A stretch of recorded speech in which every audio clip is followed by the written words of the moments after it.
What's going on, everyone? We are back with another one. Today's episode will be in 3 acts. We are talking about 3 stages of something that was the highlight of news, a downfall in news, and then came right back up.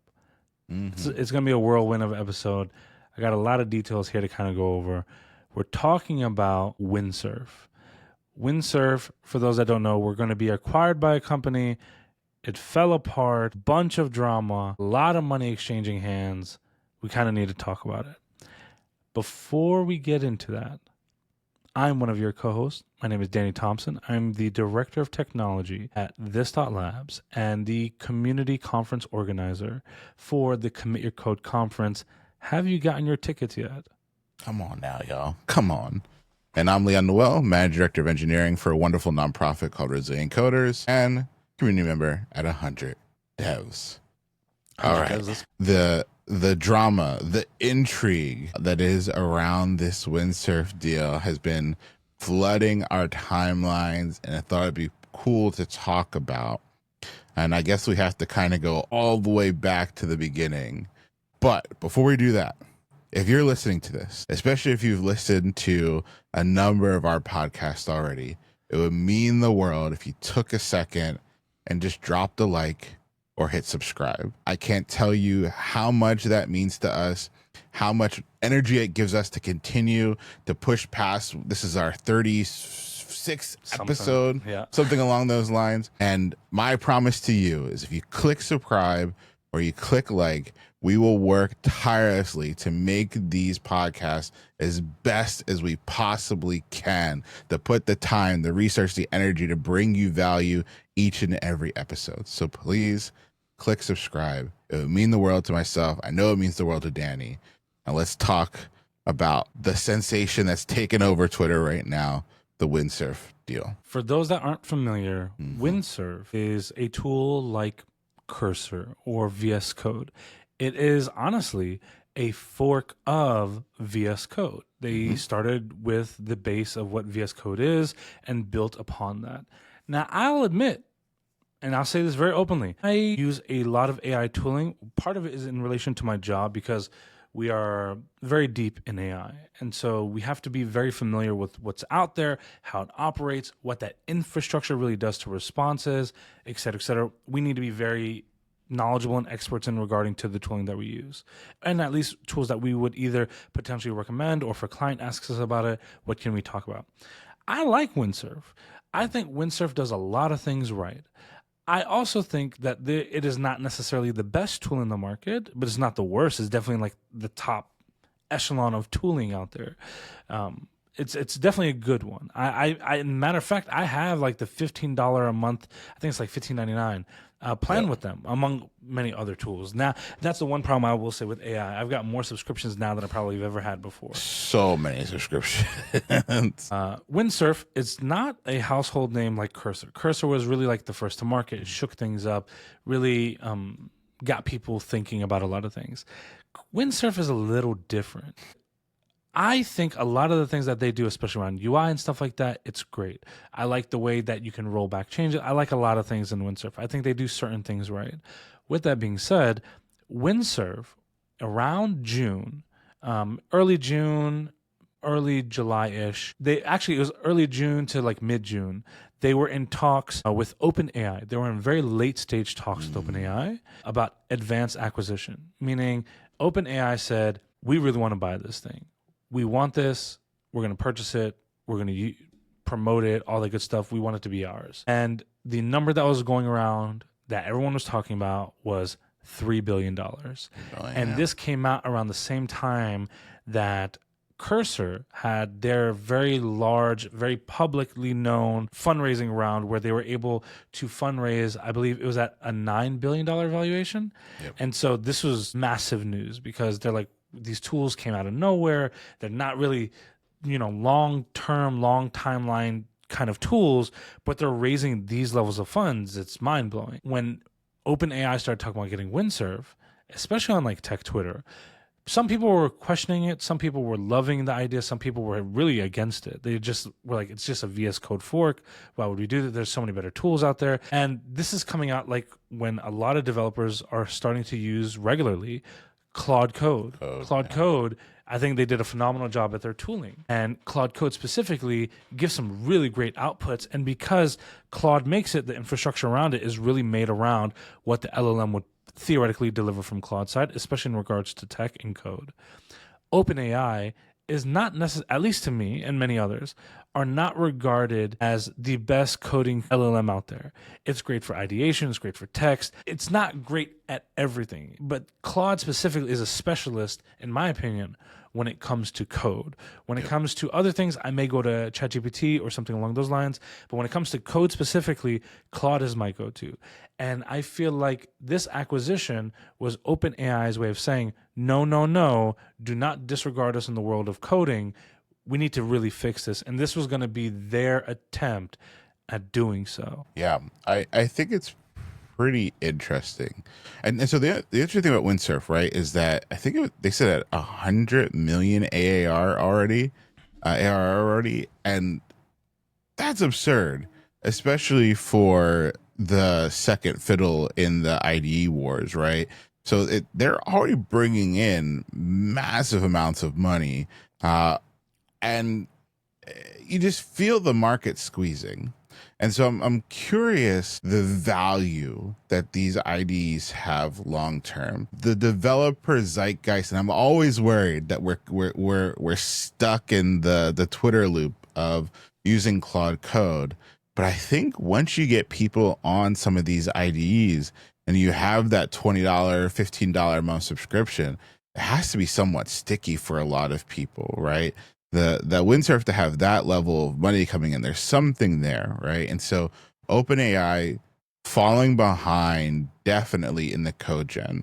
I love ChatGPT for my PRDs, for building out my game plan. But when it comes to code gen, we're switching every week these days, right? It was Gemini for a while now, definitely Claude, right? But slipping, right? Just not being utilized in that way. So the Windsurf acquisition kind of gives them a good group of people that are hyper focused on the code piece. It gives them a jump start on their version of the IDE. They have Codex coming out around the same time. So it seems like a good deal around for them to focus. And then you can really put the squeeze on all these other players. If you have that deep integration with your models, you can really do the things that are going to enable you to get a leg up in the market. Because now we're seeing even AWS enter the race. So like where does the buck stop, right? We were talking about this in another episode where it's like the layers of the AI race, right? Where you have who has access to compute, who has access to models, who has access to like the tools that we use to access all of that. And it's all going to race down to the bottom. And then maybe it just comes down to who can generate the most energy, but they're all trying to fill in the gaps.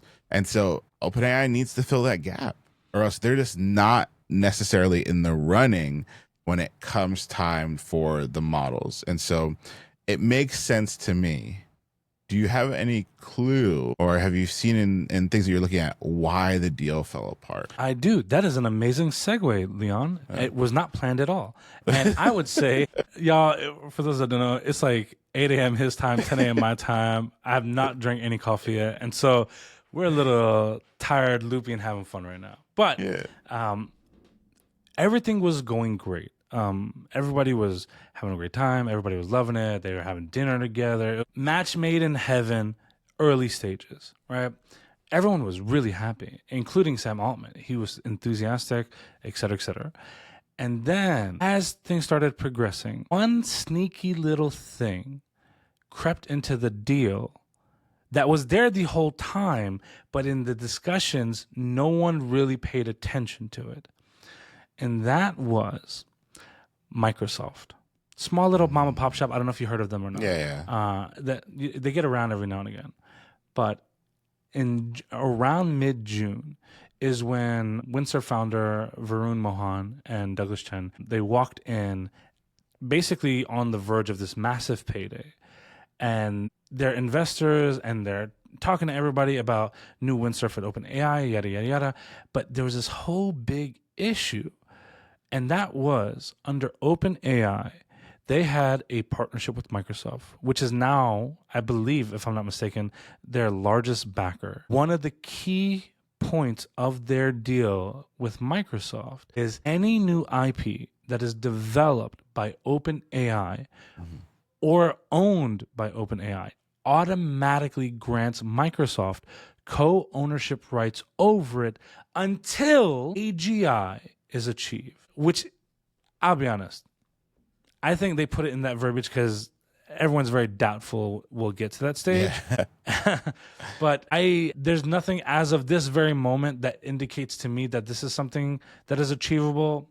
But tech Twitter will have you believing 10 million different things. Maybe I'm wrong. They're right. We'll find out whenever we find out. Regardless, in other very plain words, if OpenAI spent that money to buy Windsurf, Microsoft would instantly own, co-own, the very code base and agent logic that makes Windsurf Windsurf. And they would have the ability, if they wanted to take that logic and take that information and take that infrastructure around it and roll it into Copilot or VS Code completely for free. Yeah. This was a big, big issue, especially because Verun did not want to do that. Yeah. Even if it meant the deal not going through, because he did not want in any way, shape, or form for Windsurf to not exist after the deal occurred. Yeah. Interesting. Man. 2 days later, because this all happened on July 9th, on July 11th, the acquisition completely collapsed. Wild. Took 48 hours after that. No public statement, no press conference, no press release, but everyone found out right away. The internet ran wild with it. OpenAI's bid is over. And this is where Act 2 starts rolling in. And a lot happens at that point. I don't know how you see a deal on the table to where your kids' will be driving Maserati, well, Bugattis, Maseratis are kind of falling off, right? Like, I just don't understand how you just like look at that and be like, you know what? I really need this ID. I can't even say it. So I just don't have that in me. Maybe that's what you need as a founder these days, but that is absurd to me. See, I agree with you and I disagree with you. You know why I agree with you? I agree with you if you are playing poker and you only have one card in your hand. Yeah. And you know the other hand that they have could either equally match or beat it. But Verun did not get to where he is in this city, in this area, in tech, not knowing how to pick up a phone. And Verun picked up that phone. And he didn't just call some people. He called the right people or the people that can get in touch with the right people. And we all know that there's a company out there, and, you know, especially in public-facing situations, everyone plays nice together. But you know deep down, these companies, their boards, and their shareholders all want to one-up one another. Yeah. And there's one company who's working hard. I've actually joked publicly by saying that I feel like they're in startup mode. You know what company that is? Can you guess? You talking about Google right now? I'm talking about Google right now. Ooh, okay. I'm talking about Google right now. Yeah, I think there's a difference in the big boys right now, right? Microsoft has always been kind of a sleeper. People don't realize how many backdoor deals they've done throughout their history. Like, even every like pivotal moment in technology, Microsoft has kind of been there behind the scenes. Thinking all the way back to even like Facebook. When Facebook was growing, they were becoming the dominant platform on the web. Microsoft was running all their ads, right? They were literally the platform that got them to their hundreds of millions in the beginning. When AI was first starting, they were the first one to have their cognition services. When OpenAI is popping off, who's there to provide compute? Like, they're just always there in the shadows, kind of holding down that that capital and willing to throw it around to support these new ventures. And then you have Google, who was behind. Let's be real, was behind, but they got the dog in them, and now they're coming ready to play. They're coming ready to play. The things that they're putting out, I'm glad we're back in a race. I'm glad that we got all these powerhouses coming together. And so Google also has got the cash to throw around. So Verun makes that call, gets in touch with Google, and then the shenanigans start to kick off. Oh, yeah. And you make a really interesting point, and I don't know if a lot of people recognize this. Number one, a lot of these big players do things, whether you realize it or not, to maintain household name abilities. Yeah. One prime example, and this is one that I love mentioning pretty frequently. I can't remember the exact number now. I feel like the number's 20 billion, if I'm not mistaken. Google pays Apple 20 billion to be the main default search engine on Apple devices. Yep. If that check stopped coming in, I can guarantee you Apple's switching it to something else. Yeah. And it maintains their presence with consumers and other things. And it allows other players like, let's say, Bing, not to edge in. I've often wondered if Apple Intelligence succeeded, what was going to happen in that scenario. Yeah. That's such an interesting example with Google too, right? Because the big thing that's happening right now is the antitrust stuff, right? Where they're trying to remove Google's dominance with Chrome. I think it's a huge mistake. I think it's one of the biggest mistakes. It's gonna be accept cookies all over again. Firefox is propped up by the Google cache. Safari is propped up and makes it the default, right? But it, in my opinion, deserves to be it, and we need it if we want to keep this open web that we have so wonderfully going. But you're right; they're willing to pay fat stacks to be the defaults, to show up where you need to show up. And the funny thing is, it works, right? It works. It enables everyone to have access to this last free open platform. Apple would love if every single site you use was an app on your phone, right? Windows would have loved if every app wasn't the web, it stayed an app on your computer. And we had these really, really tightly controlled walled gardens. And so Google knows it has to keep the floodgates open, and they're willing to throw the cash around to do that. I think we benefit immensely from it, but we're seeing a new world crop up now. It's no longer just the open web. It's now these AI tools. And again, Apple has the hardware integration. Microsoft, even though it doesn't make some, but it still has the tight hardware integration. Once again, Google's kind of finding themselves in the spot. They got Android, but where is this AI going to be where the AI happens, right? Like Windsurf is where for a lot of people the AI happens. Cursor is where a lot of the AI happens. Is Google going to start buying all the terminals? Are they going to start paying Apple to be the default terminal AI? I'm not sure, but I'm curious to see where it goes. And I'm also really curious how this deal kind of worked out, because I know there's been a lot of weirdness, some shenanigans that went down around it. You're right. And this brings us into Act 2. Google welcomes itself to the show. So they decide to swoop in. And obviously, they didn't decide at the 11th hour. Like, this thought was there for a little bit. And maybe deep down, they were hoping things weren't going well. Maybe they were having conversations behind the scenes as well. Maybe Verun had some idea like, hey, this is not going to work out, and started lining his ducks in a row. There's nothing confirmed. We can speculate. I'm definitely speculating. But, Sundar Pichai, for as much as he's been able to do right, it's really hard for him to just magically wake up on the 11th. Like, the deal didn't work out, get on the phone. Like, there was definitely conversations happening before that. And so Google comes in, and they come in, they know how to play the game, and I'm pretty confident to a certain degree that Verun knows exactly what he's supposed to say to strike the right deal. He may have learned quite a bit just from the learning of his situation with OpenAI and Yeah. Microsoft. And he's like, you know, we're going to approach this one a little differently. We're going to avoid that same headache, and we're just going to do this the way it's supposed to be done. And instead of you buying Windsurf, we want you to license it. And with licensing it, you'll have a way to use it, use the technology, et cetera, but you'll also acqui-hire key members of our team. This shook everybody because I saw a lot of memes going around. OpenAI found out how many bots use Windsurf and la da da da da.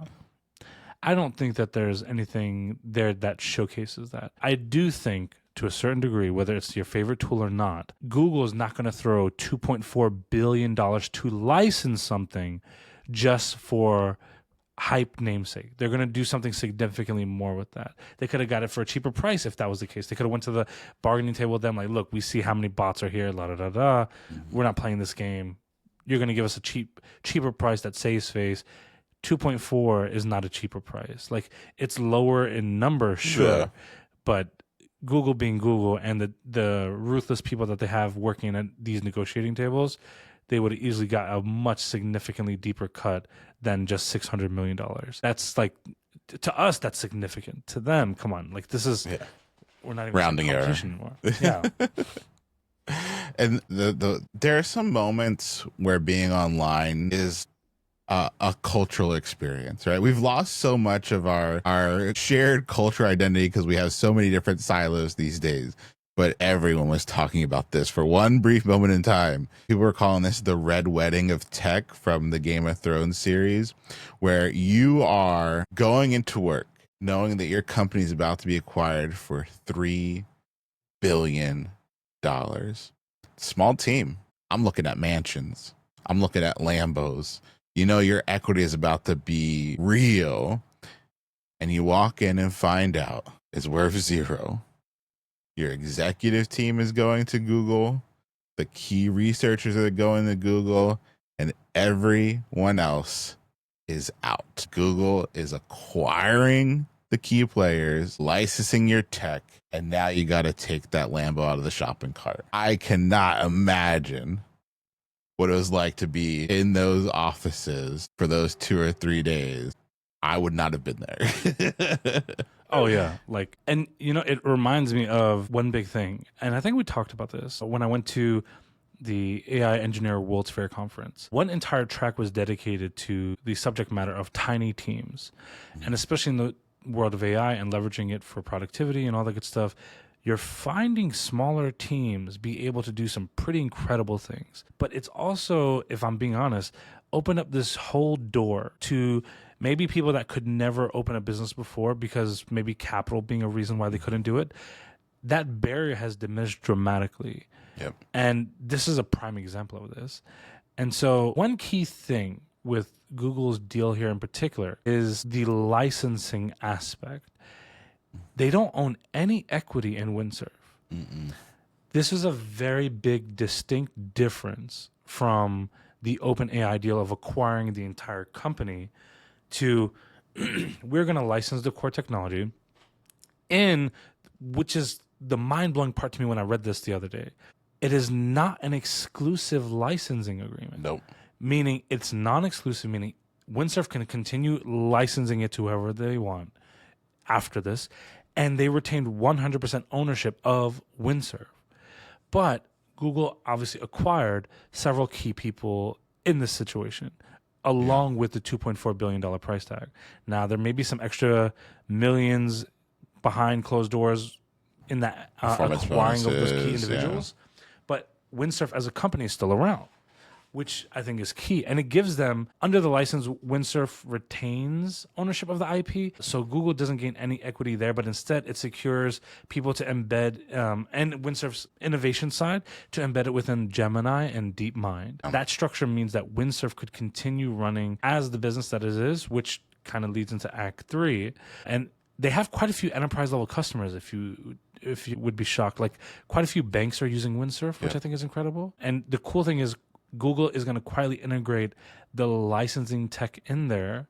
They might not be quiet about it now. They may be just very open about it. But they're going to use it to improve experience within several of their tooling.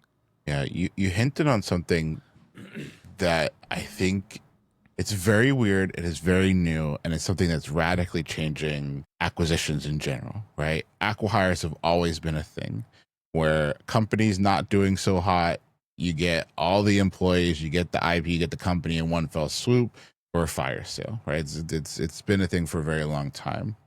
We're at a weird point in history where Windsurf is doing 100 million annual recurring revenue, but the people might be more worthwhile or worth more, just straight up worth more than the company, right? Where if you can have these top researchers, people that can build these top AI products, that might actually have more value than the corporate structure itself and all of its IP. It might literally come down to that one researcher is the only person on the freaking planet that can do RL stuff, right? Like if you can get that person, that's probably worth more than that whole company combined. And what an odd scenario that makes for a lot of these deals.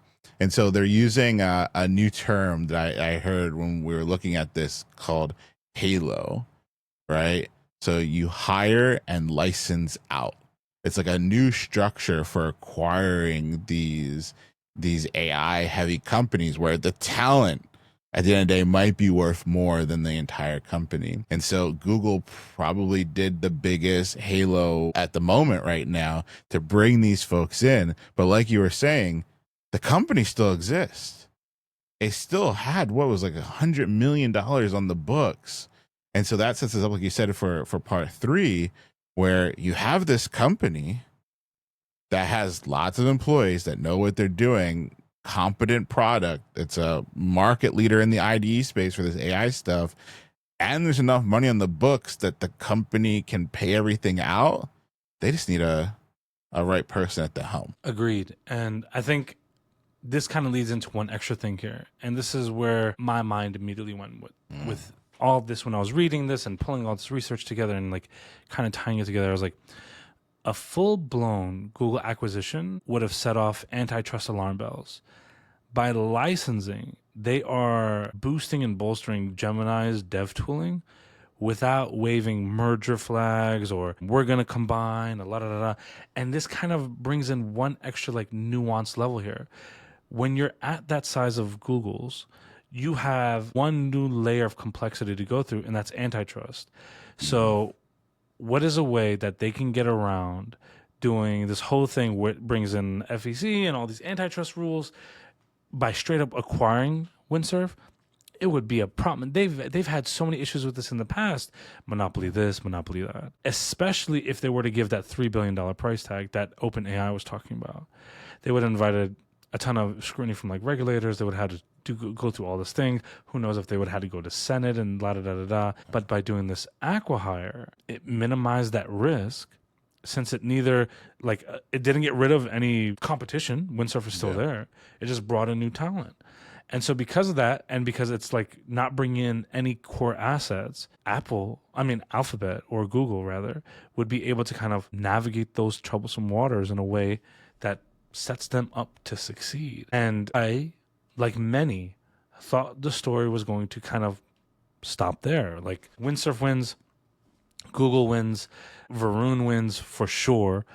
OpenAI and Microsoft block themselves and they both end up losing in the scenario, right? But Act 3 decides the story is not over yet. And this is kind of where things get a little bit interesting. And go ahead. I was going to say the golden child, the 3-time Olympian, the Google Code Jam 2022 winner, Scott Wu enters the scene and saves Windsurf from uncertain times. And so the funniest way Act 3 could go is the fact that the individuals that own Devon, yes, the original Devon, I think probably episode 1 or 2 we talked about, the software that was going to replace all software engineers, they swoop in and acquire Windsurf. This is a big deal Yeah. for a lot of reasons. Number one, As of right now, at the time of recording this, nothing publicly has been said on the exact financial figure that Cognition, or the company behind Devon, has paid to Windsurf to acquire them. This, I think, is really, really interesting. The other thing that I find very interesting, now I will say I did actually love this and I praised them for it publicly. I think this is phenomenal, is that they did this whole employee first model play that I really, really like. And that's every employee has ownership to a certain degree of the company. Like they're not disregarded and just thought of as an employee. You're a part of this thing. You've got stock, you've got ownership rights, et cetera, et cetera. But this came to me after several series of events that have happened recently that I don't know if many people put together. Maybe they have. I haven't really seen anything out there that have said anything in this lane. And that was OpenAI's emergency alarm bells have been going off recently because, like Google doing Aqua hires, another company has done an Aqua hire, and that's Meta, also known as Facebook, also known as Mark Zuckerberg's love child of an application. And they did some AI hiring from OpenAI and got some very key people, which OpenAI has kind of said publicly, like, oh, they didn't really have a big foothold in the company. I have not seen anything that has proved that to be accurate. In fact, I've seen things that have proved to be polar opposite, like founding engineers that have gone to Facebook or Meta to work on Llama. And so definitely some very interesting hires that have happened to where they shut down the company for a week to let people recover and rest, and it's paid PTO because they were afraid more people were going to leave for these high dollar offers. And Meta broke the checkbook open to get some of these people. Like they really spent some money. And I know like this wasn't a random snag and grab. Like they planned this out in a very deep way. Yeah, it's going back to that idea that the people right now, the researchers, are the most important tools in this, and so I love it. It's the TBN, the they've been doing the kind of like the draft cards where it shows trade it, and they put the researcher on like the sports card, and these we're talking deals that are like $200 million plus. To leave whatever company you're at. You're basically, Mark is rolling up, open up the war chest and say, I'm going to make your grandkids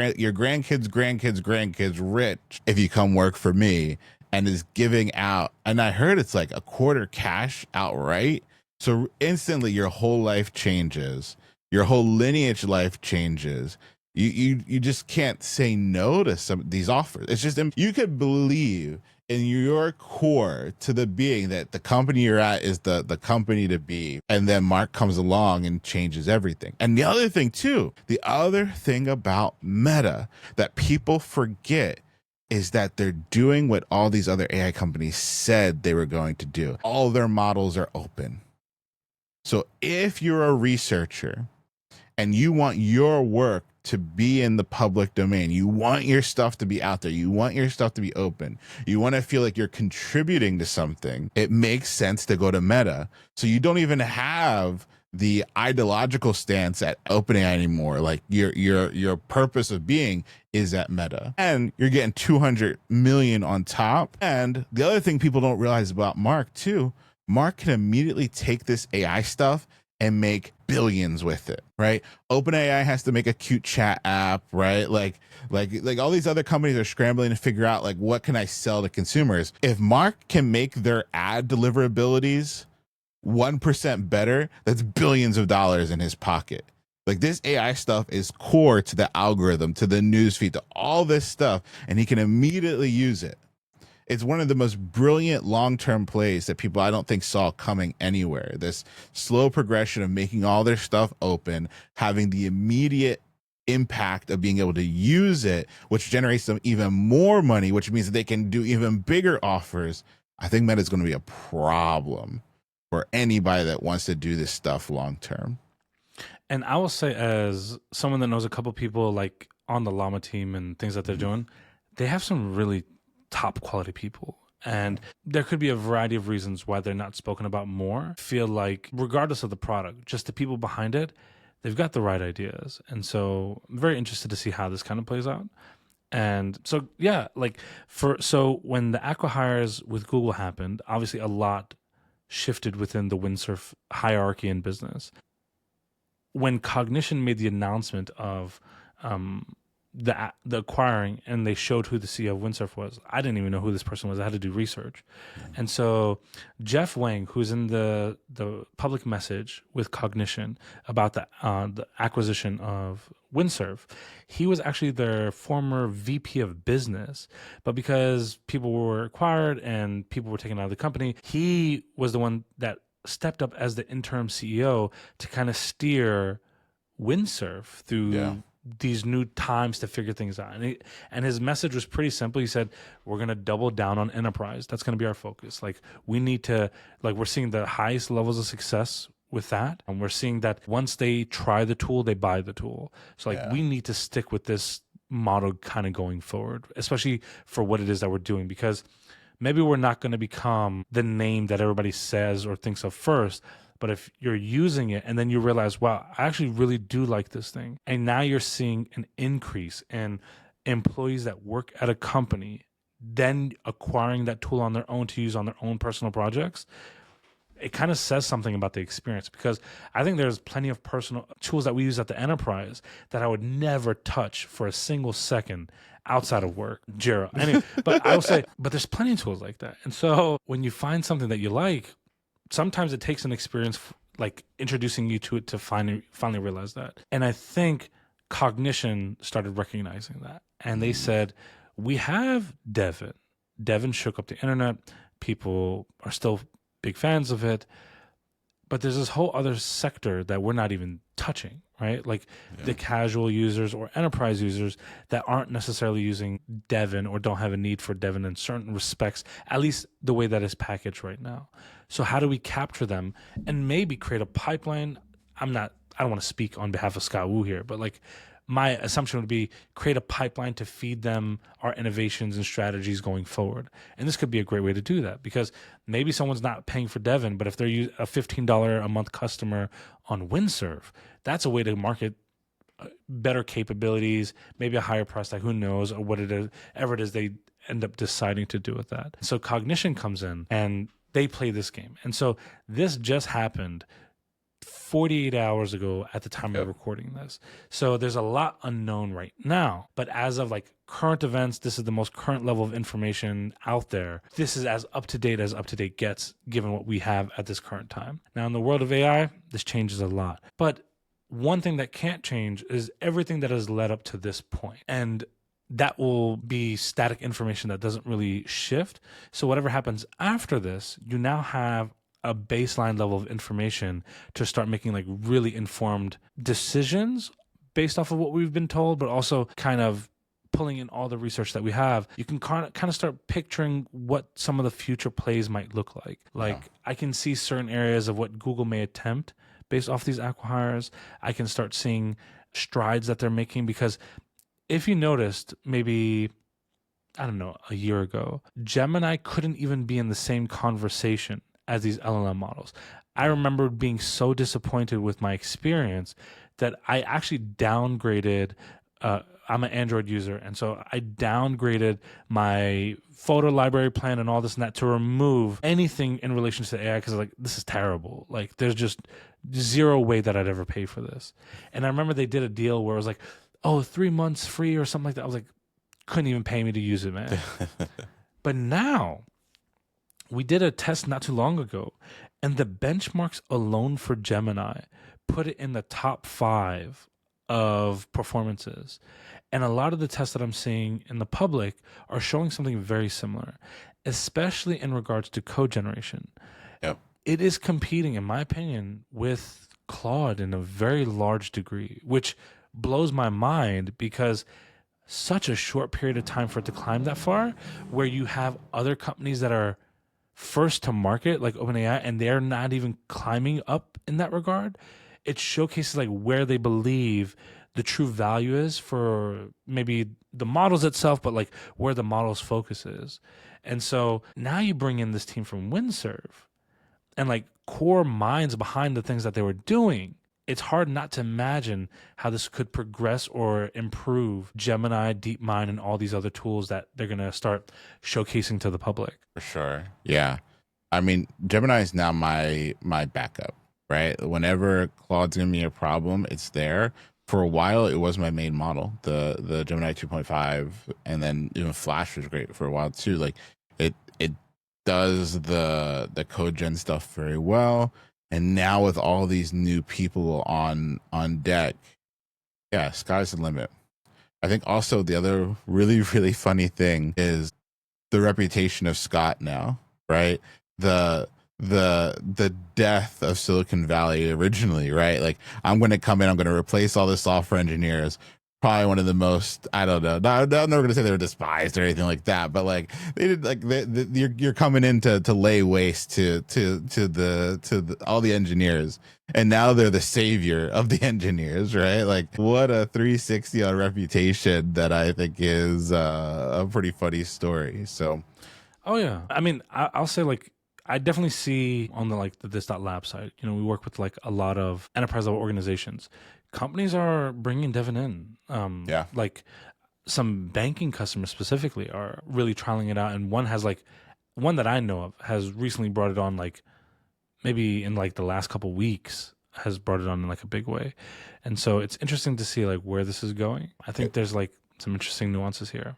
They had the Slack integration early, right? And I think we really underestimated how important that is to people. Dude, yeah.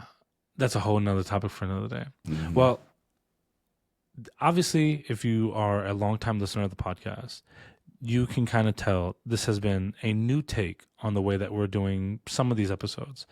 Let us know if you actually liked it or not. Obviously, like, we'll see some metrics to kind of get an idea, but we've got a couple episodes geared up. Like, not geared up as in like we've recorded it, we're ready to go. It's like we've ideated it. It's on an idea board. We're doing tons of research. Like, the research into this takes a tremendous amount of time. And so if this is something that you like, let us know. I would be very interested to continue doing this style as long as you feel like you're gaining a lot of information and value out of it.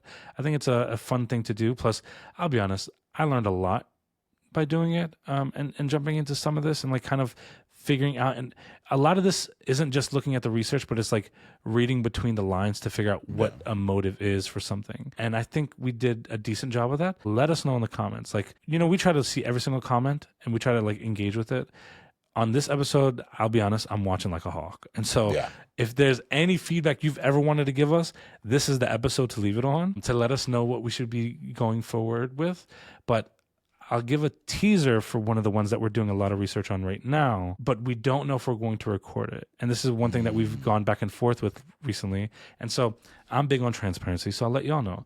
The one that we're thinking about doing is Figma. I won't give any more nuance besides that, but the story is pretty dang interesting. I'll give one tidbit. They almost created, probably, I would assume, they would have ended up becoming the world's most successful meme generator. But they decided to pivot, abandoning the meme generator and making Figma. This is the start of a very interesting story to me. But if you don't like these styles of episodes that we'll sprinkle in like maybe every now and again, let us know, because we're here really to serve you all in the best capacity that we know how to.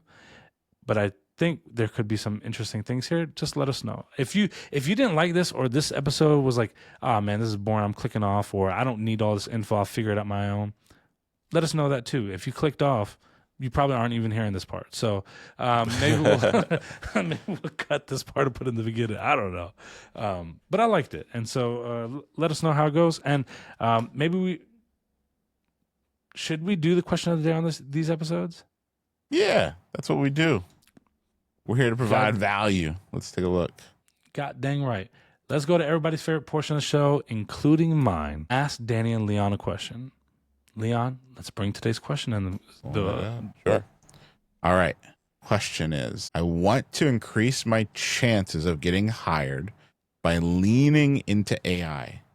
With so much content out there, can you please talk about the AI roadmap I can follow. There's so many nuances and levels to this. It's almost like saying, I want to be a software developer. Yeah. What should I learn? Like, there's just so many sectors that you can go down. And so the one sector that we can talk about is if you're what I believe the average developer, maybe working front end, back end, working on software, something like that, versus like a deep AI engineer working at OpenAI. Like there's just two different complete levels to what it is that we're discussing. So we're going to discuss this in the approach of maybe not going like trying to build your own super predictive models or data science engineering and things of that nature. If that's the kind of question that you're asking, I don't feel that I'm a credible enough individual in that space to give you something worth saying, even if I feel like my opinion might be accurate. What I would rather redirect you to is, number one, the episode that we did recently with Santiago. It is the AI, the developer's cheat sheet to AI or something along that verbiage. Check back previous episodes. Awesome individual.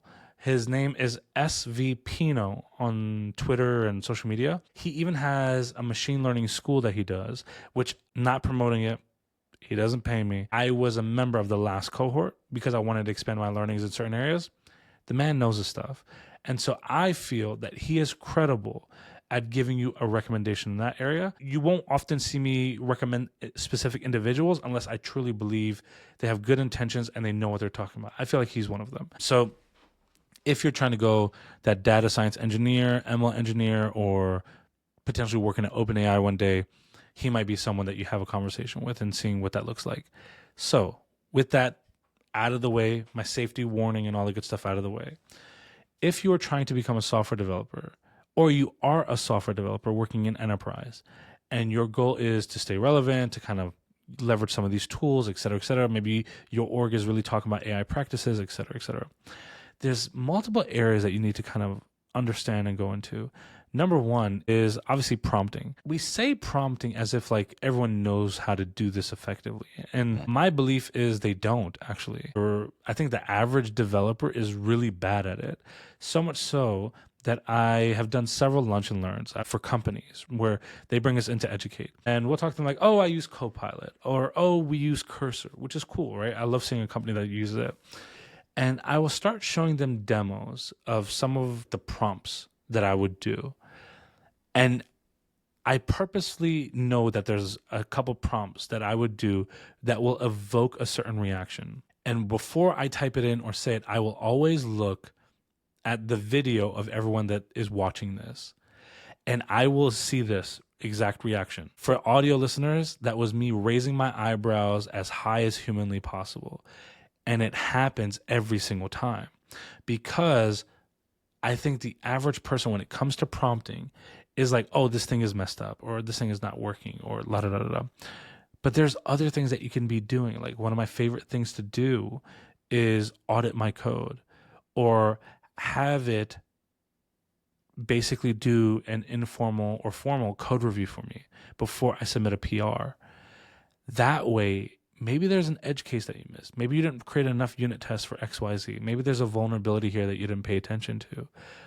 Everyone, when they think of, not everyone, I'd say a vast majority, when they think of prompting, they think of going from like 0 to 1 or 1 to 100, right? And I use that exact example because our previous episode on Soham, that was something that he referenced as his favorite thing to do at a company. And so they don't think of maintenance or maintaining or making sure that this is scalable or it won't break based off a couple edge cases. That to me is like core levels of what prompting should really be thought about, finding things that you miss. And so you could have an aha moment. Like I know pre-AI, like anytime I was stuck on a bug, like I have to go walk around the block, I'd be staring at my screen, I'd be reading the same thing over and over, feeling frustrated, wasting hours. Or I could ask my LM model or tool that I'm using to be like, man, I'm stuck on this and I can't figure out what it is. Like everything seems right to me. It's because in those scenarios, you're literally looking for a needle in a haystack. To me, debugging is a great way to grow your skills, but it's not the best use of your everyday time because there's so much more deep thinking things that you could be doing to solve issues. So instead of me wasting hours of sitting there, rereading the code, trying to figure it out, if I can get a prompt in there and redirect me within 10, 20 minutes, that's a far more effective use of my time than anything else. So prompting is number one. Then I would start looking into certain things like RAG. RAG is a big part. Vector databasing is like a big part. Caching right now is a big thing as of right now. Several tools out there. Let's say, for example, you have an enterprise company that has a chat bot that interacts with customers. Well, in some of those scenarios, you know that some of the responses are going to be identical every single time. So you could cache a percentage of those responses and feed it to them immediately. So that way, you know, like they felt a fast experience. So once they're already in the experience, they may not leave based on a couple LLM responses, like taking time to generate. The other thing that you could start looking into is prefetching some responses. Like if you start going down a certain line of questioning, you can kind of predict where this is going to go and prefetch a couple responses just to save time on that. This is like a big thing right now. There's a couple players that have kind of done some things around this. One that comes to mind immediately is like Redis, Redis. That's on like the enterprise side. You're probably not going to use that for like an average project. It doesn't make sense to do so, in my opinion. But there's other players out there that are doing the same thing. So I'd say exploring things in that nature. I think that's like a really, really good starting point. But I would say the best thing that you could ever do, and I genuinely mean this, the best thing you could ever do to be on like an effective AI roadmap is learn core foundational principles of programming. Like, I think if you speed run this and you barely know what an array is and you try to do this, there's just so many issues that you're going to run into. And what I'm seeing with beginners now is they barely have a foundation and they're leveraging AI to learn, which I'm not going to tell you not to do it, but they're doing it in a way that's ineffective, that you're setting yourself up for major failure. Yeah. I think there's a lot of good points there. I think I'll try and pick up a different side of it too, is you said leaning into AI. And so for me, there's a couple of big pieces there. One, I always have a couple of recommendations for like where you can learn this stuff. If you're talking about like actually learning what neural nets are doing, I love Fast AI. It's a phenomenal course, completely free. If you're talking about like books and you're more about like the actual building, I like AI Engineering by Chip. It's a fantastic book. Get it from your library. And then the most important thing I think right now is just existing in the world, right? Reading, being on Twitter, being on Hacker News, seeing the things that are coming out. Why is it coming out? Why are these tools being used? Like trying to wrap your brain around the Marvel Cinematic Universe that is all these AI tools, because there's so much out there, and then picking something and getting good with it. Danny and I have completely wild different AI stacks. We're both productive with AI. We just do it completely differently. And so don't get overwhelmed by the hype or the change. Like pick something, get good at using it, learn how to incorporate it into your developer process. And then as things change, you change with it. And so I think you can kind of use those resources to get a start. And then over time, you'll find things that like don't work for you that do work for you, and you'll mold to that. Yeah, I'll even use this as an opportunity to kind of plug. I know I've mentioned this at like a meetup, but I've never mentioned it publicly. But over like the last year, I, along with two good friends and phenomenal engineers, developers, minds, and leaders, we've been writing what we are calling the Practical Developer's Guide to AI. Nice. I will plug that it is picked up by No Starch Publishing, the same company that did Automate the Boring Stuff. And so we will have an early release at the Commit Your Code conference. Let's go. And so I'm super excited for that because I will see it the exact same time that pretty much everybody else does. So I'm super, super excited for that. But I believe, especially in AI, there's a belief, and I agree with it, that if you have the time to write the book, it's already out of date, which is why our book kind of falls more on principles than it does, O3 does this, O4 does that. You won't see us mentioning a specific model. It's core principles that you can kind of build off of. But it's what we believe to be the approach that the average software developer that works at a company is probably going to be using AI for. And that right there will be a game changer, I think, for a lot of people. If you've listened and stuck around to this part of the episode, please let us know in the comments by saying the word matcha. I really want to see who sticks it out to the end. And so it's partially an experiment. And maybe what we'll do, we'll figure it out. Maybe we'll pick a couple people that say that word and give them something. I don't know what we'll give do them. it. You want to do? You know what we could do? You want to do like a group call with maybe Let's do like it. 3 people, 3 people that drop the word matcha, and we'll do it maybe 1 month after the time of the recording of this. We'll do a group call with 3 people that we'll pick at random. We'll do a 30-minute call with everybody, and we'll just hang out. So if that's something that you're interested in, drop the word matcha. Maybe you'll get selected, but see what happens. It's been real. It's been fun, and we will see you on the next one. Goodbye, everybody. Peace.